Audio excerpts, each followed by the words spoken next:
하루를 여는 말씀과 멜로디. 높은 뜻 하늘교회 아침 예배.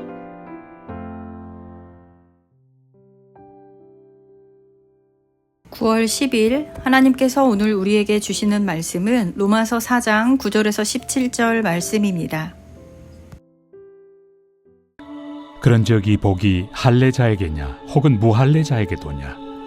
무릇 우리가 말하기를 아브라함에게는 그 믿음이 의로 여겨졌다 하노라. 그런즉 그것이 어떻게 여겨졌느냐? 할례시냐 무할례시냐?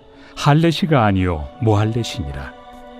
그가 할례표를 받은 것은 무할례시의 믿음으로 된 의를 인친 것이니 이는 무할례자로서 믿는 모든 자의 초상이 되어 그들도 의로 여기심을 얻게 하려 하심이라.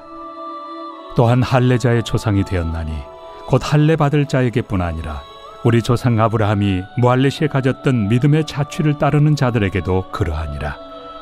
아브라함이나 그 후손에게 세상의 상속자가 되리라고 하신 언약은 율법으로 말미암은 것이 아니요 오직 믿음의 의로 말미암은 것이니라. 만일 율법에 속한 자들이 상속자이면 믿음은 헛것이 되고 약속은 파기되었느니라. 율법은 진노를 이루게 하나니 율법이 없는 곳에는 범법도 없느니라. 그러므로 상속자가 되는 그것이 은혜에 속하기 위하여 믿음으로 되나니 이는 그 약속을 그 모든 후손에게 굳게 하려 하심이라. 율법에 속한 자에게 뿐만 아니라 아브라함의 믿음에 속한 자에게도 그러하니 아브라함은 우리 모든 사람의 초상이라. 기록된 바 내가 너를 많은 민족의 초상으로 세웠다 하심과 같으니 그가 믿은 바 하나님은 죽은 자를 살리시며 없는 것을 있는 것으로 부르시는 이시니라.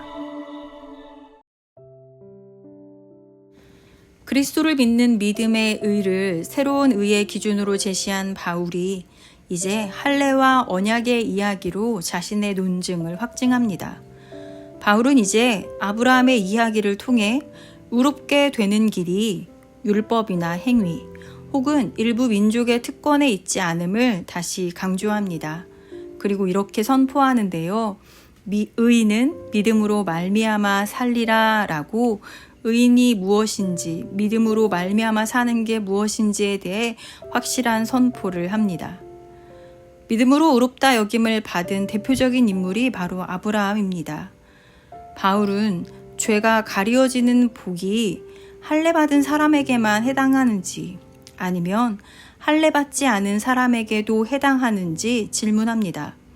이런 질문을 한 이유는 유대인들이 아브라함은 우리의 조상이며 할례의 언약을 통해 하나님께 언약을 받은 자라고 자부했기 때문입니다.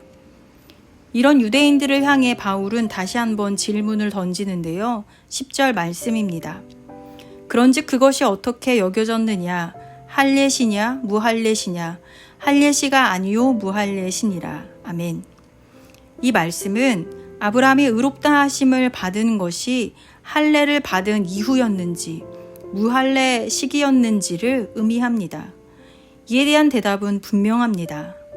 창세기 15장 6절에서 아브라함이 여호와를 믿으니 여호와께서 이를 그의 의로 여기시고 라고 증거하기 때문인데요. 창세기의 말씀을 기준으로 보자면 아브라함이 믿음으로 의롭다 여김을 받은 건 창세기 15장이었고 할례를 받은 건 17장 99세였기 때문에 아브라함이 믿음으로 의롭다 여김을 받았던 건 할례와 아무 상관이 없었습니다. 나아가 바울은 할례는 단지 의에 대한 표시일 뿐 믿음과 무관하다고 설명합니다. 할례는 구원의 조건이 아니라 전통의 한 부분이었기 때문입니다. 따라서 아브라함의 후손, 믿음의 길을 걷는 것은 율법의 행위가 아닌 오직 믿음뿐이었습니다. 만약 하나님의 약속이 율법을 지킨 사람에게만 주어진다면 믿음은 아무런 의미가 없어지고 하나님의 약속도 아무 효력이 없게 됩니다. 왜냐하면 율법은 약속을 성취하게 만드는 수단이 아니라 죄를 드러나게 하는 기능이 있기 때문이지요. 아브라함은 절망적인 상황과 인간적으로는 도저히 불가능해 보이는 현실 앞에서도 하나님의 약속을 있는 그대로 믿었던 사람입니다. 그렇게 우리는 아브라함의 길을 인도하시고 이끄셨던 하나님을 바라보아야 합니다. 아브라함의 믿음을 오랜 시간 만들어 가신 분이 바로 우리의 아버지 되시는 하나님이시기 때문입니다. 아브라함이 대단해서 그런 믿음의 결정을 행한 것이 아닙니다. 그 믿음을 가능케 도우셨던 하나님이 계셨기 때문입니다. 오늘도 우리의 인생을 책임지시고 우리를 믿음의 길로 이끄시는 하나님을 바라보시길 소망합니다. 눈앞에 보이는 여러 허들 앞에서 막막한 기분이 들어 고민하고 좌절할 수도 있겠지요. 그러나 그때 믿음의 눈을 들어 하나님을 바라보십시오. 우리의 인생을 인도하시며 선하신 길로 이끌어 주시고 우리의 마음을 굳건하게 붙잡아 주시는 하나님을 바라보셔서 우리의 믿음을 굳건히 지켜나가는 오늘 하루가 될 수 있기를 진심으로 소망합니다. 기도하시겠습니다. 사랑하는 하나님, 귀한 말씀으로 하루를 시작하게 하시니 감사합니다. 우리의 삶을 인도하시는 하나님을 믿음의 눈으로 바라봅니다. 어렵게만 보이고 힘들게만 느껴지는 인생의 고비 앞에서 주저앉아 있지 않고 하나님을 바라보기를 원하오니 도와주시옵소서. 우리의 믿음이 예수 그리스도의 반석 위에 든든히 서가기를 소망합니다. 성령의 능력을 더하셔서 거친 바람에 흔들리지 않고 하나님만 바라보며 나아갈 수 있게 은총을 더해 주시옵소서. 감사드리며 예수님의 이름으로 기도합니다. 아멘.